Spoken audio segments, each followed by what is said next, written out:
They got beat 84-62. It wasn't that close. That's closer than the game actually was. It is. I mean, Alabama,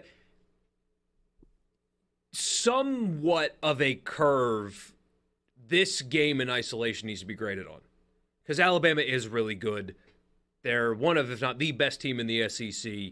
Chance to make a deep run, possibly title contender with at least one lottery pick on it. A guy that's 6'9" that can run and shoot, who's long, and all of that. So that is true. But even despite scoring 64 points, which is an accomplishment for this team, Ole Miss offensively remains a disaster. They're a disaster offensively. And their best offensive player can't hit the broadside of a barn right now. Right. And Ruffin's not anywhere close to being 100% and ready to go. And had a bad shooting night last night. An uncharacteristically bad shooting night for a team that is bad at shooting. I mean, it was especially awful. Kermit Davis was right when he said after the game they missed open looks. They had open looks that they usually make more of than they did last night. That's true. It's true. When you shoot 8%, they're better than that. But they also had 11 minutes when they didn't score in their first SEC game against Tennessee. Guess what? There were some open looks in there as well. Exactly, and they were down 21-0 to UCF and lost to North Alabama. But I think this was sent to me earlier today. It's not related to this game, but I think it says a lot about Ole Miss in offensive basketball.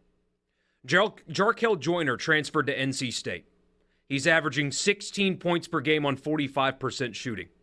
Luis Rodriguez is at UNLV, 13 points per game on 48% shooting. Austin Crowley's at Southern Miss, 17 points per game on 49% shooting. KJ Buffin is with Andy Kennedy at UAB, 11 points per game on 58% shooting. Blake Henson's at Pittsburgh, 17 points per game on 48% shooting. Sean Robinson's averaging 15-4 at Austin Peay. So Ole Miss's players get better at scoring after they leave the program. I had neither seen that nor heard that. That's pretty damning. That is wow. That was rough. Yeah. Wow.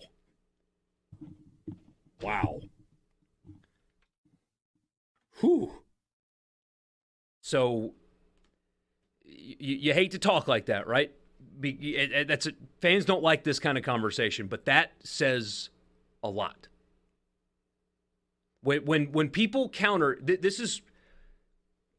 when people say things like, until NIL for Ole Miss basketball gets better, nothing's going to change. Here's my counter to that. That statement implies that everything is being maximized. That the team is as good as it possibly can be. And the only limitation is they don't have players that are good enough to go to the next level. That this team, this roster, is being maximized. They are playing as good as they possibly could play. The only thing they're lacking is players. And that is inaccurate. That is incorrect. This is not a team that is maximized. As you can see by the numbers of players that have left, clearly something is up with their inability to score the basketball that is not just an NIL problem.